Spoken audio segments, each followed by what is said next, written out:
गंगा का पावन स्नान हर पाप को मिटाए, मकर संक्रांति का पर्व पुण्य का फल दिलाए।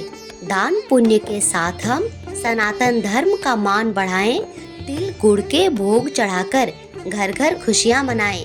नमस्कार सनातनियों, आप सबको मकर संक्रांति 2025 की हार्दिक शुभकामनाएं। हिंदू धर्म में मकर संक्रांति का पर्व एक महत्वपूर्ण पर्वों में से एक होता है। इस दिन सूर्य उत्तरायण होते हैं। पौराणिक कथा के अनुसार एक दिन भगवान सूर्य ने निर्णय लिया कि वे अपने पुत्र शनिदेव से मिलने उनके घर जाएंगे। यह दिन मकर संक्रांति का था, जब सूर्यदेव ने मकर राशि में प्रवेश किया और सूर्यदेव उत्तरायण हो गए। मकर राशि में प्रवेश का मतलब सूर्य का अपने पुत्र शनिदेव के घर जाना है। क्योंकि शनिदेव की राशि मकर मानी जाती है, तो मकर संक्रांति का त्योहार मनाया जाता है। आज की वीडियो बहुत महत्वपूर्ण है, क्योंकि आज की वीडियो मकर संक्रांति 2025 से जुड़ी है। 2025 में मकर संक्रांति 14 जनवरी को रखी जाएगी या 15 जनवरी को। इसी के साथ मकर संक्रांति के दिन सुबह से लेकर दोपहर तक क्या विधि करनी है, कैसे पूजा करनी है, दान कब करनी है, दान में क्या दान करना चाहिए। इस दिन सूर्यदेव की पूजा का विशेष महत्व होता है, तो सूर्यदेव की विशेष प्रकार से कैसे पूजा करें, हर एक जानकारी मैं आप लोगों के साथ इस वीडियो में शेयर करूंगी। तो बने रहेंगे मेरे साथ मेरे चैनल पर। और अगर ये वीडियो आपको पसंद आए तो वीडियो को लाइक एंड चैनल को सब्सक्राइब करना मत भूलिएगा दोस्तों। अब बात करते हैं मकर संक्रांति 2025 के बारे में। मैं आपको बता दूं कि वर्ष 2025 में मकर संक्रांति 14 जनवरी दिन मंगलवार को मनाई जाएगी और इसी दिन सूर्यदेव सुबह 9:03 पर मकर राशि में प्रवेश करेंगे। इसी दिन गंगा स्नान और दान का पुण्य काल सुबह 9:03 से शाम के 5:46 तक रहने वाला है। वहीं अगर आप विशेष पुण्य अर्जित करना चाहते हैं तो स्नान और दान का महापुण्य काल 9:03 से 10:48 तक रहने वाला है। इन अवधियों में गंगा स्नान और दान करने से कई यज्ञों के बराबर का पुण्य फल मिलता है। तो दिए मुहूर्त में मेरे बताए तरीके से स्नान और दान कर यह पुण्य फल जरूर प्राप्त कीजिएगा। मकर संक्रांति में मुख्यतः कुछ प्रमुख काम किए जाते हैं। गंगा स्नान किया जाता है, सूर्यदेव की पूजा की जाती है, शुभ मुहूर्त में दान किया जाता है, क्योंकि इस दिन खरमास की समाप्ति होती है और एक नए पवित्र समय की शुरुआत होती है। शुभ कार्य शुरू किए जाते हैं, मांगलिक कार्य शुरू होते हैं। तो आपको भी कुछ विशेष कार्य करने होते हैं। खासकर महिलाएं अपने घर की वृद्धि बरकत के लिए ये सारे कार्य जरूर करती हैं। तो मकर संक्रांति के दिन आपको सुबह जल्दी उठना है और उठने के बाद घर की साफ सफाई कर लेनी है और अपने घर को शुद्ध करना है, क्योंकि खरमास की उस दिन समाप्ति होती है। तो अपने घर को शुद्ध कर लिया जाता है। इसके लिए अगर आपके पास गंगा जल है तो आप गंगा जल को अपने घर में छिड़क कर शुद्ध कर सकते हैं, वरना शंख में भी जल भर कर इसको अपने घर में छिड़क कर अपने घर को शुद्ध कर सकते हैं। विशेष ध्यान रखिएगा कि अपने मुख्य दरवाजे पर या घर की जो चौखट होती है उस पे इसका छिड़काव जरूर हो।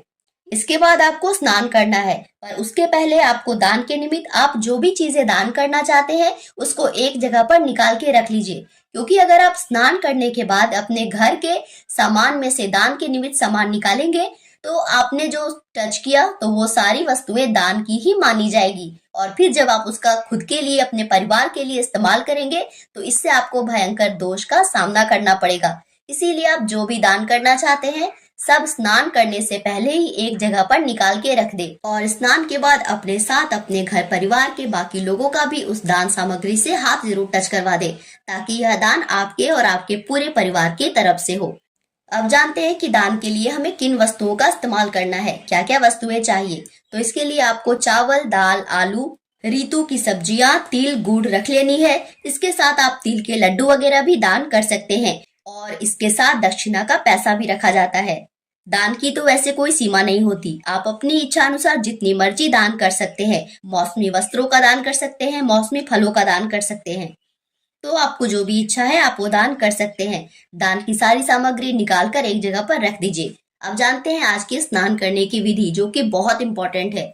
इसके लिए अगर आप आज के दिन घर पर स्नान करते हैं तो नहाने के जल में गंगा जल और काले तिल मिलाकर स्नान करना है। ये अनिवार्य है, मतलब सबको करना ही है।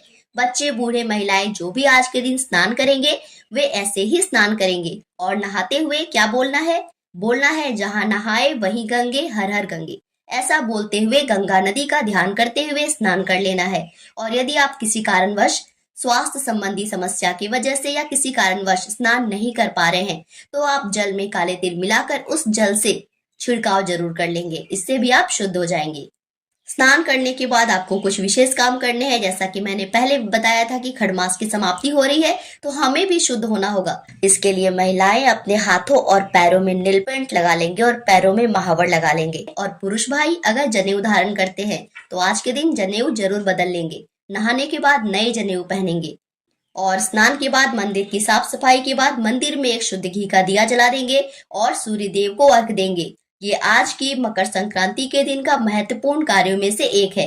इसके लिए आपको तांबे का एक लोटा लेना है, उसको शुद्ध जल से भरना है, उसमें काले तिल, गुड़ और अक्षत डालने हैं और एक लाल फूल डालना है और इससे सूर्य भगवान को अर्घ देना है। कोशिश करें कि सूर्योदय के समय ही आज के दिन अर्घ दें। अगर आप पूरे वर्ष भी सूर्य भगवान की पूजा नहीं कर पाए हो, अर्घ ना दिए हो, तो भी अगर आप इस तरह से इस दिन सूर्य देव की पूजा करते हैं तो आपको वर्ष भर सूर्य देव की पूजा करने का पुण्य प्राप्त होता है। इस दिन सूर्य देव मकर राशि में गोचर करते हैं और सूर्य दक्षिणायन से उत्तरायण हो जाते हैं। इसीलिए मकर संक्रांति के दिन सूर्य देव की पूजा ओम घृणी सूर्याय नमः, ओम घृणी सूर्याय नमः इस मंत्र को बोलते हुए अर्घ देने से आपके जीवन में सूर्य सा तेज आएगा और मान सम्मान, धन, यश की प्राप्ति होगी।